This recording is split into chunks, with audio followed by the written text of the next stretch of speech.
Is the Banks money loan then you returned back to the your same own person as a money loan, which and the alleged also borrower repays charge you when the bank interest. never came up with any of its own money to obtain the promissory note? Am I hearing this right? I give you the equivalent of $200,000. You return the funds back to me, and I have to repay you $200,000 plus interest. Do you think I'm stupid? All the banks are doing this.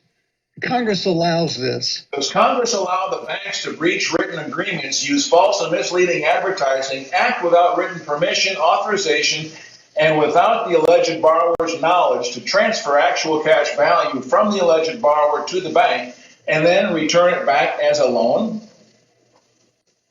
But the borrower got a check in the house.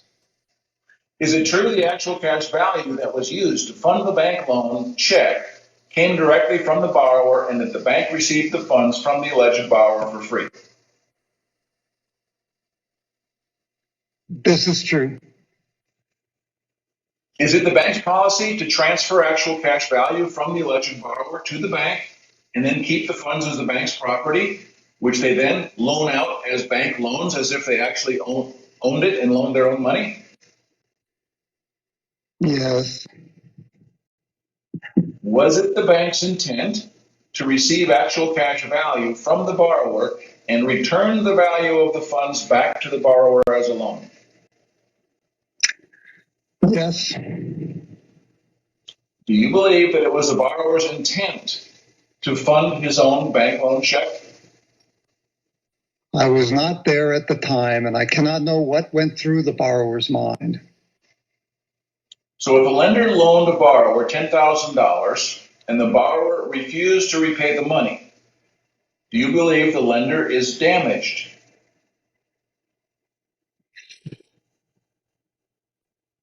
If a loan is not repaid, the lender is damaged. So is it the bank policy to take actual cash value from the borrower, use it to fund the bank loan check, and never return the actual cash value to the borrower? The bank returns the funds. Was the actual cash value the bank received from the alleged borrower returned as a return of the money the bank took, or was it returned as a bank loan to the borrower? As a loan. So how did the bank get the borrower's money for free? That's how it works. No more questions, Your Honor.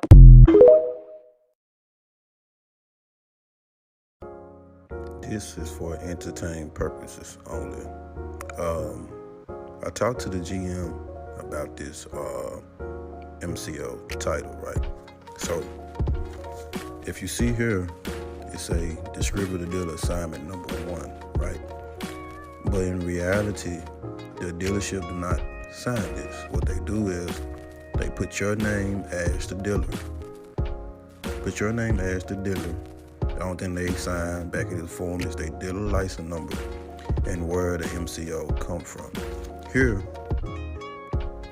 is where either the credit union or even the bank information goes here. Again, who has the MCO is the lien holder. Again, who has the MCO is the lien holder. So, and I will show proof. And again, this is for entertainment purpose only. So, if you see here, and you also can see this comes from the credit union, right? So, it tells you here they were unable to verify the lien because guess what? They don't have one because they never received the MCO, right? So, the form right here will also tell you how the MCO is filled out, right? So, you see here, the dealer will write their name as the dealership license. See that? See that? But the lien cannot be entered if they never receive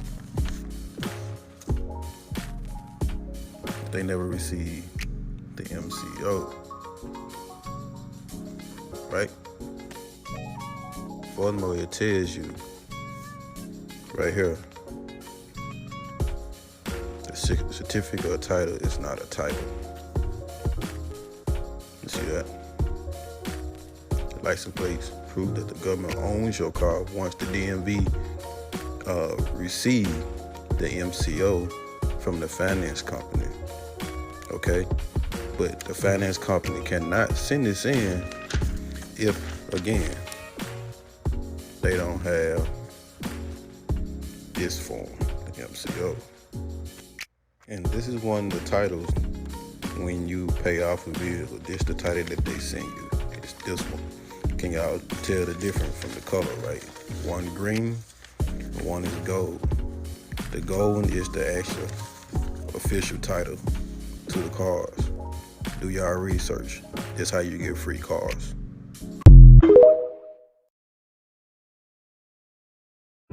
In 1969, there was a Minnesota court case involving a man named Jerome Daly, who was challenging the foreclosure of his home by the bank which provided the loan to purchase it. His argument was that the mortgage contract required both parties, being he and the bank, each put up a legitimate form of property for the exchange. In legal language, this is called consideration. Mr. Daly explained that the money was, in fact, not the property of the bank, for it was created out of nothing as soon as the loan agreement was signed. Remember what modern money mechanics stated about loans? What they do when they make loans is to accept promissory notes in exchange for credits.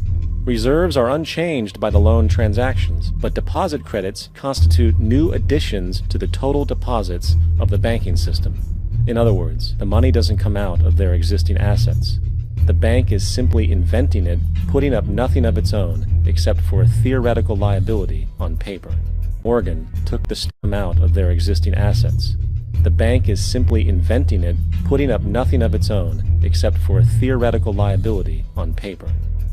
As the court case progressed, the bank's president, Mr. Morgan, took the stand, and in the judge's personal memorandum, he recalled that the plaintiff, bank's president, admitted that, in combination with the Federal Reserve Bank, did create the money and credit upon its books by bookkeeping entry. The money and credit first came into existence when they created it. Mr. Morgan admitted that no United States law or statute existed which gave him the right to do this. A lawful consideration must exist and be tendered to support the note. The jury found that there was no lawful consideration, and I agree. He also poetically added, only God can create something of value out of nothing.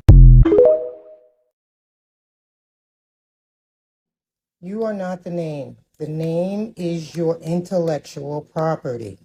The name is a gift given to you at birth. It is your birthright. It is how your trust is created. Once you have the trust in hand and you have reached the age of majority, you will then be entitled to full faith and credit. Upon studying, showing yourself approved, you will then take your intellectual property and place it in a trust with a declaration and a certificate. And it too shall be given full faith and credit. Because you're not the name, you must choose one for yourself. You don't own it, you control it. So you get a power of attorney, common law copyright, security agreement, a fee schedule, and a DBA. Because your status has changed and your name has changed, you must take over as authorized representative of the name and update it by updating your social security, your passport and getting 5 stars. Then you fund the trust. Without a funded trust, it does not exist. You become sovereign, making you a nation. The DMV has the same power as you once you apply for a DOT number. That makes you private, non-commercial. There's no liability because you are a nation. You have a trust account funded by the account the state created for you. And the name has given power of attorney to the flesh. There's a security agreement and a fee schedule in place. The DBA lets them know that's how you move in. And if they decide to violate your common law copyright, they can assess fees. You must be aware of the hierarchy of laws. The United States is bankrupt. Claim your property and lien it. You have the right to. The all caps name is the debtor. You are the secured party. You must become the authorized representative for the name. You must. And you need to know that Black or African American is a person having origins in any of the Black racial groups of Africa.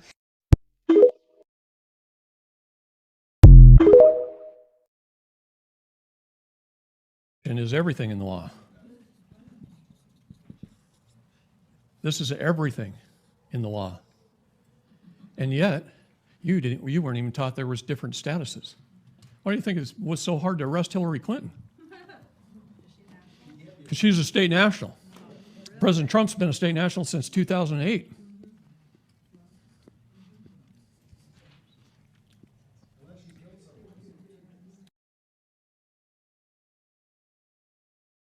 Bible and our treaties, and then we have everything else.